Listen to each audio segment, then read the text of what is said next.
नमस्कार, आप देखना शुरू कर चुके हैं वर्ड हेडलाइन और मैं नंदिनी नागर। समाजवादी पार्टी के राष्ट्रीय अध्यक्ष अखिलेश यादव ने आज एक प्रेस कॉन्फ्रेंस की। उस प्रेस कॉन्फ्रेंस में उन्होंने अनेकों बातें कही, जिसके बीच उन्होंने सोने के दाम के बारे में भी बात की। उन्होंने बताया कि सोने का दाम 1 लाख से भी ऊपर पहुंच गया है, जिसके बाद अगर कोई गरीब अपनी बेटी की शादी में अपनी बेटी को कुछ देना भी चाहे तो भी वो नहीं दे पाएगा। इस बात पर उन्होंने सरकार से ये सवाल किया कि क्या यही है सबका साथ और सबका विकास। सोने का भाव 1 लाख से ऊपर चला गया है। सोने का भाव 1 लाख रुपए से ऊपर पहुंच गया 1 तोला। यह है भारतीय जनता पार्टी का सबका साथ सबका विकास। आप सोचिए, गरीब परिवार में अगर कोई शादी हो तो अपने परिवार की बेटी के लिए एक सामान भी खरीद करके गरीब परिवार का सदस्य नहीं दे सकता। उसके माँ बाप पिता अगर कुछ देना चाहेंगे तब भी नहीं दे पाएंगे। और लगातार ये सरकार कह रही कि हम विकसित भारत बनाएंगे। इनके विकसित भारत का सपना क्या है? आखिरकार हम विकसित भारत किसको बोलेंगे? क्या विकसित भारत यही है कि जहां पर गरीब अपनी बेटी की भी शादी नहीं कर पा रहा है? और साथ ही इसी बीच आपको ये भी बता दें कि समाजवादी पार्टी के राष्ट्रीय अध्यक्ष अखिलेश यादव ने कुंभ भगदड़ में मारे गए लोगों की संख्याओं को लेते हुए भी सरकार से कुछ अहम सवाल किए। आइए सुनते हैं। जो लोग ये दावा करते थे कि कुंभ में 37 लोगों की जान गई है, अब तो वो आंकड़े आ गए हैं 82 के।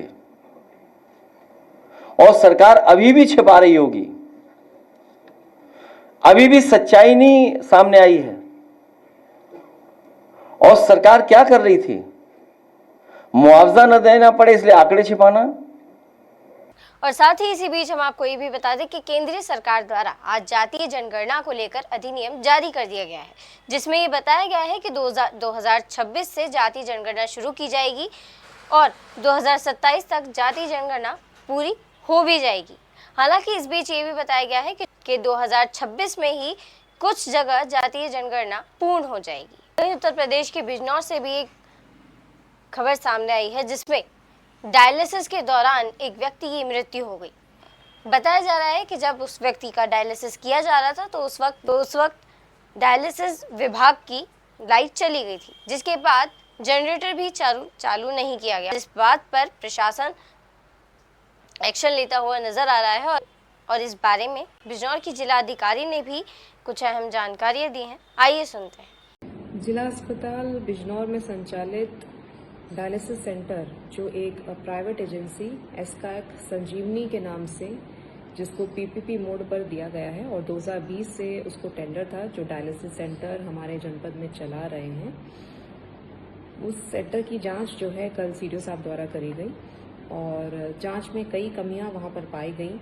साफ सफाई की व्यवस्था सही ना होना, प्रॉपर हाइजीन स्टैंडर्ड्स मेंटेन ना करना, एक फुल टाइम डॉक्टर की अवेलेबिलिटी ना होना, टेक्नीशियंस की नंबर्स में कमी, स्टाफ नर्स की तैनाती ना होना, कई सारी कमियां जो हैं वहां पर पाई गई। इसके साथ साथ वहां पर बिजली जाने पर बैकअप के रूप में जनरेटर सेट और उसमें अवेलेबल डीजल जो है वो होना ज़रूरी था, मैंडेटरी था, ताकि मशीनें उनकी चलती रहें। उसकी भी जो है उन लोगों ने फैसिलिटी नहीं करी हुई थी, जिस वजह से वहां पर एक कैजुअलिटी कल हुई है। उसका संज्ञान लिया गया और सीडीओ साहब जो है इस पर एक विस्तृत रिपोर्ट दे रहे हैं, जिसके आने पर जो एजेंसी है जो इसका संचालन कर रही थी उनके खिलाफ एफआईआर के लिए और ब्लैकलिस्टिंग के लिए लिखा जाएगा। साथ ही साथ स्वास्थ्य विभाग के हमारे अधिकारी जो वहां पर नोडल थे, जिनको उनको सुपरवाइज करना था कि एजेंसी प्रॉपर काम कर रही हो, और जिनकी सुपरविजन प्रॉपर ना होने की वजह से ये जो लापरवाही जो है वहां हुई है, उन अधिकारियों के खिलाफ भी रिपोर्ट भेजी जाएगी। इस खबर में अभी बस इतना ही। देखते रहिए वर्ड हेडलाइन। मैं नंदिनी नागर। नमस्कार।